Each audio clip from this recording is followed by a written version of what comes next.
Guys, मैं आपका host Bilal और वेलकम करता हूँ आपको एक नई वीडियो के साथ। जैसे कि पहले ही मैंने पिछली वीडियो बनाई एसी के ऊपर, एसी रिव्यू के ऊपर, तो आज ये थर्ड वीडियो होने वाली मेरी एसी के अकॉर्डिंग। तो आज की वीडियो में मैं आपको बताऊंगा कि अगर आपके यहाँ आपके घर में वोल्टेज बहुत ज़्यादा कम आते हैं तो आप इसका क्या हल है, क्या करना चाहिए आपको। जैसे मैंने पिछली वीडियो में आपको एक पूरा प्रॉपर दिखाया भी है कि मेरे वोल्टेज भी इस तरह घर में जो आ रहे हैं वो बहुत ज़्यादा कम है, जिसकी वजह से जो मेरा एसी है वो बहुत ज़्यादा बिजली कंज्यूम करता है।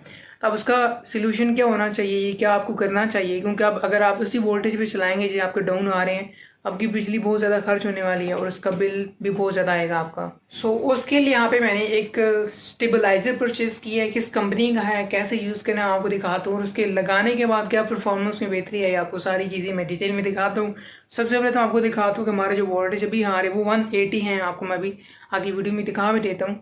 अभी आप देख सकते हैं कि यहाँ पे जो वोल्टेज है वो यहाँ पे आ रहे हैं जी 180। पिछली वीडियो में मैंने आपको दिखाया था कि उस टाइम वहाँ थे 190, तो अभी यहाँ पे आ रहे हैं 180।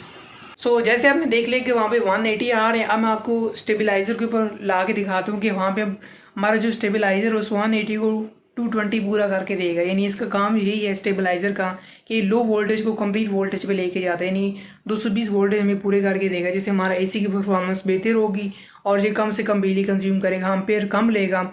जैसे आपको पहले पिछली वीडियो में दिखाया भी था कि मेरा जो एसी है वो तकरीबन 7-7.5 एम्पेयर पे आके रुक गया था 1.5 घंटा यूज़ करने के बाद भी।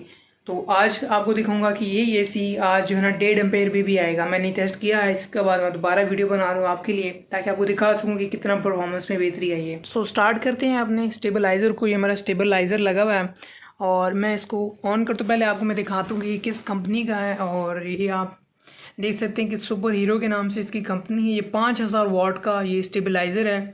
और अभी देख सकते हैं इसका जो मीटर बिल्कुल 0 पे है। जैसे मैं इसको ऑन करूँगा यहाँ पे आपको दिखाएगा कि कितने वोल्टेज इसके बाहर से आ रहे हैं, जो कि मीटर से आ रहे हैं, और यहाँ पे दिखाएगा कि ये कितनी हमें बना के दे रहा है, यानी आउटपुट कितनी दे रहा है। तो मैं अभी ऑन करता हूँ इसको और फिर आपको दिखाता हूँ। यहाँ पे मैं इसको ऑन कर लेता हूँ तो ये ऑन हो चुके हैं। इसके अंदर एक वो आपको इसके अंदर लाइट भी दिख रही होगी, ऑन हो चुकी है। तो अब आपको मैं यहाँ पर दिखाता हूँ कि ये कितने वोल्टेज ये बाहर से देखें कम आ रहे हैं, जैसे आपको पता है कि 180 आ रहे हैं। और ये अब हमें आउटपुट देखें पूरी 220 की दे रहे हैं, यानी हमें पूरी 220 वोल्ट बिजली पूरी करके दे रहे हैं, जिससे हमारे एसी की परफॉर्मेंस के ऊपर बहुत ज़्यादा फ़र्क पड़ेगा। अब मैं आपके सामने यहाँ पे एसी को ऑन करता हूँ। तो ये रहा हमारा रिमोट, हम इसे अपने एसी को ऑन करते हैं। और इसी तरह यहाँ पे अब मैंने एम्पेयर मीटर भी सेट किया हुआ है और इसी के साथ में मैं इसको भी ऑन कर लेता हूँ। 20 पे सेट करते हैं और इधर मैं साथ ही अपने फ़ोन के ऊपर जो है ना लगा देता हूँ टाइमर भी। तो ये हमारे पास है जी, इसको मैं यहाँ पे सेट भी कर दूँ, यानी मैं कितने टाइम इसको चलाऊँगा। तो आपको ज़रा दिखाता हूँ कि घंटे बाद क्या परफॉर्मेंस आती है। अभी स्टार्ट हो चुके हैं और ये इसका देख सकते हैं कि रीडिंग भी स्टार्ट हो चुकी है। और ये मैंने 26 पे सेट किया हुआ है। रात का टाइम है, काफ़ी अंदर गर्मी है कमरे के अंदर, मुझे पसीना भी आ गया, इवन कितनी गर्मी है रूम के अंदर। तो ज़रा देखते हैं आउटडोर यूनिट ऑन होता है उसके बाद परफॉर्मेंस, यानी क्या फ़र्क पड़ा, कितने एम्पेयर तक ये जाएगा हाईएस्ट और कितने टाइम बाद ये लो करता है अपने एम्पेयर्स को। अब स्टेबलाइज़र की आपको एक और बात बता दूं कि ये जो मेरी वायर आ रही है ये बाहर से आ रही है मेन ब्रेकर में से यहाँ पे, और ये इसका लगा हुआ प्लग इसमें से जो जा रहा है सीधा जा रहा है इसके अंदर हमारे स्टेबलाइज़र के अंदर जा रहा है, यानी इसका इनपुट जा रहा है। और फिर उसके बाद इसके अंदर मशीन अपनी लगी है जो इसको पूरा वोल्टेज करके दे रही है, और जिसका आउटपुट है, यानी यहाँ से फिर हमारा एसी की वायर जा रही है, यानी ये एसी में वायर जा रही है इसमें से, यानी स्टेबलाइज़र में से निकल के ये हमारा आउटपुट जा रहा है अपनी एसी के अंदर। तो अभी इसका आउटडोर यूनिट ऑन होगा तो फिर हमें सही पता चलेगा कि कितनी वोल्टेज ये एम्पेयर कंज्यूम करता है। तो अभी थोड़ी देर तक आता है, तकरीबन 1 से 2 मिनट ले लेता हूँ ऑन होने में। जैसे ऑन होता है फिर आपको मैं दिखाता हूँ कि हाईएस्ट पे कितना जाएगा। ये आउटडोर ऑन हो जाएगा तकरीबन 2 मिनट और 5 सेकंड के अंदर इसने आउटडोर को ऑन किया है, ठीक है। और इस तरह यहाँ पे आप ये देख सकते हैं कि इसकी जो एम्पेयर्स हैं ये बढ़ना स्टार्ट हो चुके हैं। और आपको मैं फिर थोड़ी देर तक दिखाता हूँ कि ये 10-15 मिनट के अंदर कहाँ तक जाएगा, यानी इसकी हाईएस्ट वैल्यू आपको दिखा दूँगा, आपको अंदाज़ा हो जाएगा कि हाईएस्ट जो इसके एम्पेयर्स कितने हैं और जो है ना कम से कम ये कितने तक आएगा। गाइस आप देख सकते हैं कि यहाँ पे भी ये तकरीबन 7 एम्पेयर तक आ चुका है, और मैक्सिमम ये अगर हाईएस्ट भी जाएगा ना तो तकरीबन 5 मिनट हो चुके हैं। आप देख सकते हैं 5 मिनट का टाइम हो चुका है।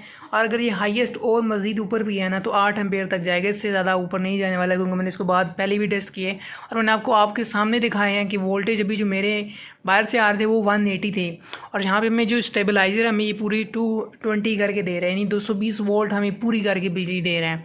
और देख सकते हैं कि कितनी परफॉर्मेंस में ये ना बेहतरी आई है। और पिछली वीडियो भी आप मेरी जाके चेकआउट कर सकते हैं कि यही एसी मेरा जो ना 11-12 एम्पेयर तक भी जा रहा था, ठीक है, हाईएस्ट उसकी जो वैल्यू थी। और अब यही जो ना हमारा एसी 8 पे भी यानी 7:30 पे जाके रुका हुआ है।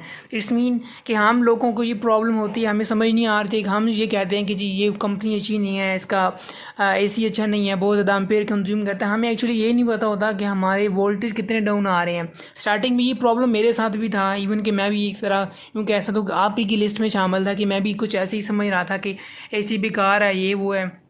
जब फिर मैंने इसके बारे में थोड़ा सा ढूंढा, रिसर्च की कि इसकी वजह क्या है, आखिर मैंने एक्सपर्ट्स को भी बुलाया, हायर की टीम्स को, तो उन्होंने फिर मुझे गाइड किया कि एक्चुअली इसकी रीज़न ये है कि आपके जो वोल्टेज हैं वो बहुत ज़्यादा डाउन होते हैं, जिसकी वजह से एसी को थोड़ा ज़्यादा पावर लगानी पड़ती है। और वो अपनी देखें, अब ये डीसी इन्वर्टर का एक फ़ायदा है कि अगर आपकी लोवेस्ट वोल्टेज भी है ना, आपका एसी फिर भी रन करेगा, यानी फिर भी चलेगा। बट ये है कि वो बिजली फिर ज़्यादा कंज्यूम करेगा। अगर आप उसको चाहते हैं कि बिजली कम कंज्यूम करे और उसके वोल्टेज भी पूरे रहें, तो फिर आपको एक स्टेबलाइज़र लेना पड़ेगा। आपको स्टेबलाइज़र मुख्तलिफ़ कंपनीज़ का मिल जाएगा, हायर का अपना भी है स्टेबलाइज़र, पेल का भी है और इसी तरह डॉलेंस का भी है। और जैसे आपको ये बताया है दूसरा सुपर, पता नहीं इसका नाम क्या था सामने लिखा हुआ, ये इसकी कीमत भी आपको बताता चलूँ तो ये मुझे मिला तकरीबन 8,500 रुपये का मिला, ठीक है। और अभी मुझे 8,500 रुपये का मिला, ये भी पुराना यानी 1 साल पुराना पड़ा हुआ था, यानी है बिल्कुल ब्रांड न्यू पड़ा हुआ है। सिर्फ क्या कोई शॉप वाले ने लाया था 1 साल पहले, तो उसको इस कीमत पे मिला था, वो मेरा जानने वाला, तो इसलिए मुझे उसने 8,500 रुपये का दे दिए। नहीं तो अब इसकी कीमत कम से कम आपको 10,000 11,000 से कम नहीं मिलने वाला ये। और कुछ ऐसे भी मॉडल हैं जो कि थोड़े लेटेस्ट हैं, जो कि वाल माउंटेड होते हैं, तो वो आपको तकरीबन 15,000 तक मिलेंगे, ठीक है।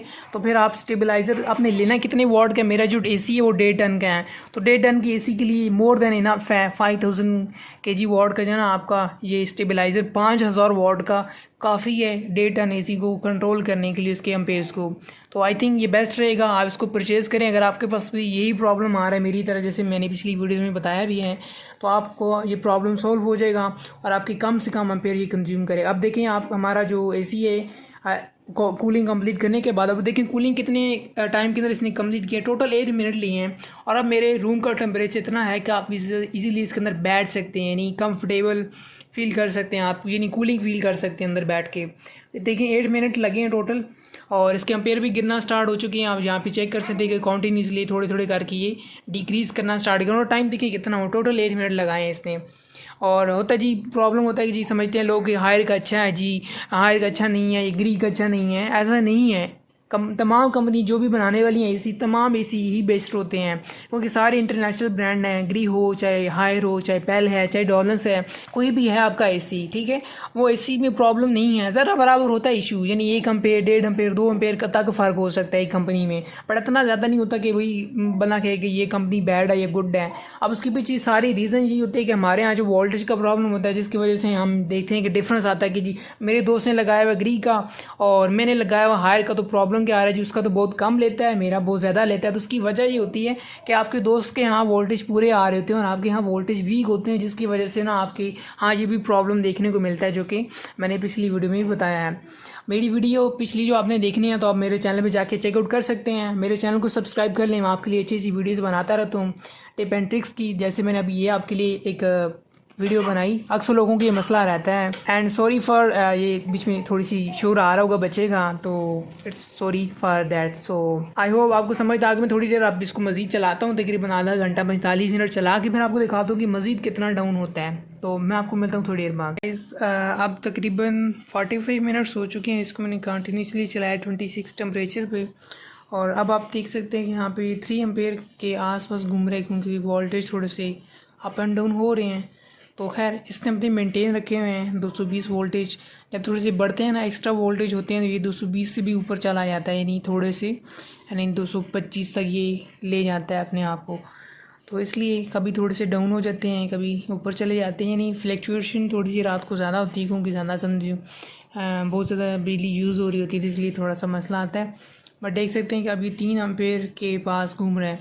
और एक और चीज़ आपको बताना जो है ना पसंद करूँगा कि जो मैकेनिक्स आए थे इस एसी को फिटिंग करने के लिए, उनके पास जो मीटर था उन्होंने अपना मीटर लगाया और मेरा मीटर भी मैंने साथ में अटैच किया था। तो हमारे दोनों मीटर्स के दरमियान 1 एम्पेयर का फ़र्क था, यानी उनके पास जो मीटर था ना वो 1 एम्पेयर कम बता रहा था और मेरा जो मीटर है ये 1 एम्पेयर ज़्यादा बता रहा था। तो उनके पास 2 मीटर थे पर हमने 2 लगा के चेक किए तो इस सेम प्रॉब्लम यही था कि ये 1 एम्पेयर ज़्यादा एक्स्ट्रा बता रहा था, बट वो दोनों मीटर जो है ना वो कम बता रहे हैं, यानी 1 एम्पेयर। तो अगर उनकी मीटर के अकॉर्डिंग देखा जाए तो अभी हमारा ये एसी 2 एम्पेयर के आसपास चल रहा है। यानी अगर मेरे मीटर अभी जो लगा हुआ है इसको अगर आप देखें तो यहाँ पे 3 एम्पेयर बता रहा है, और अगर आप उनके अकॉर्डिंग देखें यानी वो जो 2 मीटर्स थे वो थोड़े और कंपनी के थे, मे भी होता थोड़ा डिजिटल मीटर्स है ना, थोड़ा बहुत ऊपर अप एंड डाउन हो जाता है, कोई इशू नहीं है ज़्यादा। तो वो 2 एम्पेयर बता रहा है, यानी अगर आप उसको देखें तो 2 एम्पेयर्स और आगे ये कुछ इसकी जो वैल्यूज़ हैं, यानी आपको यूँ कह लेकर राउंड कर देंगे और तो 2 एम्पेयर आपका ले रहा है इसी, वो भी कितने टाइम के अंदर 47 मिनट्स के अंदर। तो आई थिंक ये मोर देन इनफ है। अभी जैसे फ्लैक्चुएशन है बिजली की उस हिसाब से अगर आप देखें तो ये काफ़ी बेहतर है। रूम टेम्परेचर बिल अभी बिल्कुल जैस हो चुका है, नहीं आपको कंबल वगैरह करके सोना पड़ेगा, यानी बिल्कुल टेम्परेचर नॉर्मल है कमरे का, सही कूल हो चुका है कमरा। और अभी ये मज़ीद जब थोड़ा सा और चलेगा, घंटा डेढ़ चलेगा तो मज़ीद अपने आप को ये हो सकता है 1.5 एम्पेयर तक, यानी उनके अगर अकॉर्डिंग देखें तो 1.5 एम्पेयर तक ये यानी अपने आप को लेके ही आएगा। और ये मैंने रिकॉर्डेड है, मैंने खुद चेक किया है कि यही एसी 1.5 एम्पेयर और 1.5 एम्पेयर जो एसी लेता है ना उसको बड़ा अच्छा समझाया जाता है कि यार 1.5 एम्पेयर तो बहुत कम है, नहीं 1.5 एम्पेयर से ये मुराद कर लें कि आपका एसी 600 वाट पे चल रहा है। अभी ये तकरीबन 3 एम्पेयर पे चल रहा है, तो उसका हम इसको कर सकते हैं लाइक 8 वाट कर सकते हैं, 8 यानी 800 वाट्स आपका एसी ले रहा है अभी।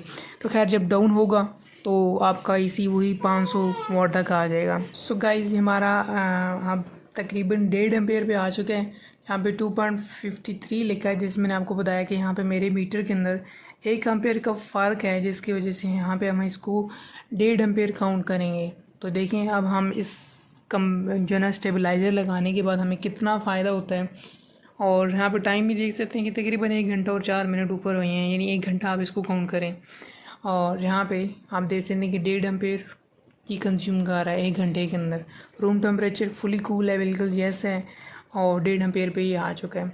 तो क्या इसके जो ना रिज़ल्ट क्या निकलता है कि अगर आप यहाँ पे स्टेबलाइज़र लगाएंगे तो आपका जो है ना बिल काफ़ी हद तक बच जाएगा। अगर आपको प्रॉब्लम आती है कि आपका जो है ना एसी नीचे नहीं आता, तो यहाँ पे आप देख सकते हैं कि वोल्टेज इसने कैसे मेंटेन की है आपने। ये यहाँ पे चेक कर सकते हैं कि कितने डाउन है, और यहाँ पे आप इसको चेक कर सकते हैं कि ये पूरे 220 से भी थोड़ी ऊपर जा रहा है। तो ये था इसका रिव्यू वीडियो, यानी आपको बताना था कि किस तरह आप अपने वोल्टेज को कंप्लीट कर सकते हैं। करता हूँ कि आपको जो है ना आने वाली जो रिव्यू वीडियो थी पसंद आएगी, और ये पसंद है तो प्लीज़ लाइक कर दें, क्योंकि आपके लिए मैंने वीडियो बनाई है। तो प्लीज़ वीडियो सारी देख ली तो प्लीज़ ज़्यादा ज़्यादा लाइक कर दें, चैनल को सब्सक्राइब कर दें, और साथ ही लगे बेल आइकन को प्रेस कर दें। मैं इंशाल्लाह आने वाले टाइम के अंदर और भी वीडियो 2 बनाने वाला हूँ।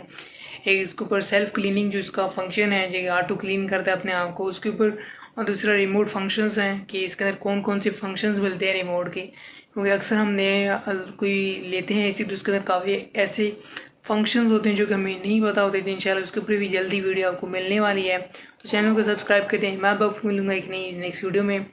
तब तक अपना बहुत सारा ख्याल रखिएगा, मुझे अपनी दुआ में याद रखिएगा। और इस क्वालिटी के लिए सॉरी, मैं मोबाइल से बना रहा हूँ, DSLR से नहीं बनाई। सो हो सकता है थोड़ी सी क्वालिटी में इशू हो, तो सो प्लीज़ इसको इग्नोर करिएगा। अल्लाह हाफिज़।